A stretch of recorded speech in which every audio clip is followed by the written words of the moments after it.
आप सभी को मेरी राम राम हरिभूमि न्यूज बुलेटिन में आपका स्वागत है।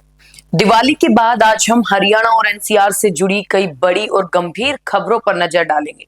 एक तरफ जहां दहेज और घरेलू हिंसा ने एक विवाहिता की जान ले ली, वहीं दूसरी तरफ बेलगाम प्रदूषण ने पूरे राज्य को गैस चैम्बर में बदल दिया। इसके अलावा सड़कों पर पुलिस के सामने हुए हुड़दंग और एक रहस्यमयी मौत की सीबीआई जांच में ब्रेक की खबर भी है। तो आइए शुरू करते हैं आज की बड़ी खबरें। सबसे पहले बात करते हैं पानीपत की, जहां दिवाली के उत्सव के तुरंत बाद एक घर का माहौल मातम में बदल गया। पानीपत के तहसील कैंप इलाके में सोमवार रात 24 वर्षीय काजल की संदिग्ध परिस्थितियों में मौत हो गई। शादी के महज 1.5 साल बाद ही उसका शव उसी घर के एक कमरे में फांसी के फंदे से लटका मिला। इस खबर ने मायके वालों को सदमे में डाल दिया। परिजन तुरंत काजल को अस्पताल ले गए, लेकिन डॉक्टरों ने उसे वहां मृत घोषित कर दिया। अस्पताल में मातम के बीच मायके पक्ष के लोगों ने ससुराल वालों पर सीधे तौर पर दहेज प्रताड़ना और मानसिक उत्पीड़न का गंभीर आरोप लगाया है। मृतका के चाचा और भाजपा नेता अशोक गुंबर ने रोते हुए बताया कि ससुराल वाले काजल को लगातार तनाव दे रहे थे और सोफा तथा फ्रिज जैसी अतिरिक्त चीजों की मांग कर रहे थे। परिजनों का आरोप है कि उसे खास तौर पर त्योहारों के समय ताना मारा जाता था। सूचना मिलते ही पुलिस मौके पर पहुंची और शव को पोस्टमार्टम के लिए भेज दिया गया। थाना प्रभारी मुकेश ने आश्वासन दिया है कि मायका पक्ष से लिखित शिकायत मिलते ही दोषियों के खिलाफ तुरंत कानूनी कार्रवाई की जाएगी। काजल की इस असमय मौत ने समाज में दहेज रूपी दानव पर एक बार फिर से गंभीर सवाल खड़े कर दिए। अगली खबर सोनीपत से, जहां कानून का मजाक उड़ा गया और पुलिस पर ही हमला कर दिया गया। जी हां, सोनीपत के बहालगढ़ क्षेत्र में सोमवार रात नशे में धुत यतेंद्र और उसकी पत्नी रितु ने सार्वजनिक रूप से हंगामा करते हुए पुलिस कर्मियों और राहगीरों के साथ बदसलूकी और मारपीट शुरू कर दी।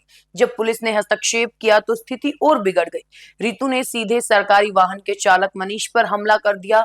जब एएसआई सुरजीत और अन्य पुलिसकर्मियों के बीच बचाव किया तो यतेंद्र ने भी उन पर हमला बोल दिया।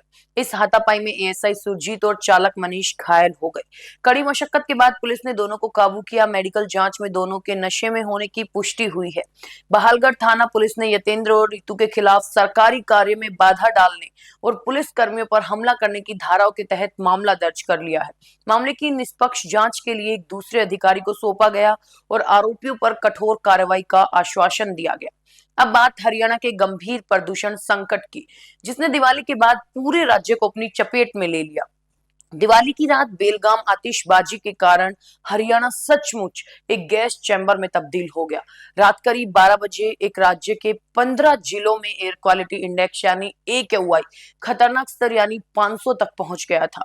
हालांकि मंगलवार सुबह मौसम में हल्के बदलाव और हवा चलने से स्मॉग में थोड़ी राहत मिली, लेकिन प्रदूषण का स्तर अभी भी गंभीर बना हुआ है। रोहतक की बात करें तो AQI 320 था, नारनौल में 311, बहादुरगढ़ 306 और जैसे ही शहरों में AQI 300 के पार दर्ज किया गया। प्रदूषण के गंभीर स्तर को देखते हुए राज्य में ग्रैब 2 की पाबंदियां तत्काल प्रभाव से लागू कर दी गई। इसके तहत डीजल वाहनों पर सख्ती बढ़ाई जाएगी, इंडस्ट्री से निकलने वाले धुएं पर नियंत्रण किया जाएगा और मौसम विभाग ने अगले 2 दिन हल्की बूंदाबांदी की उम्मीद जताई है, जो हवा को साफ करने में मदद कर सकती है। अगली खबर भिवानी से, जहां एक टीचर की मौत का रहस्य 48 दिनों बाद भी अनसुलझा है। भिवानी के ढाणी लक्ष्मण गांव की टीचर मनीषा की संदिग्ध मौत के मामले की जांच कर रही केंद्रीय जांच ब्यूरो यानी सीबीआई की 5 सदस्यीय टीम दिवाली की छुट्टियों के कारण अस्थायी रूप से दिल्ली लौट गई है। सीबीआई टीम दूसरे बार लंबी जांच के बाद वापस लौटी है। 3 सितंबर से शुरू हुई 48 दिनों की जांच के दौरान सीबीआई ने मामले से जुड़े हर पहलू को खंगाला है। टीम ने मनीषा के घर, किड्स प्ले स्कूल के स्टाफ और आसपास के कई गांवों में गहनता से पूछताछ की है। इसके अलावा मामले की गंभीरता को देखते हुए दिल्ली से स्पेशल एफएसएल टीम को बुलाकर भी घटनास्थल की जांच कराई गई थी। मनीषा के पिता संजय कुमार को उम्मीद है कि टीम जल्द वापस लौटेगी और इस जटिल मामले को अंतिम रूप देगी।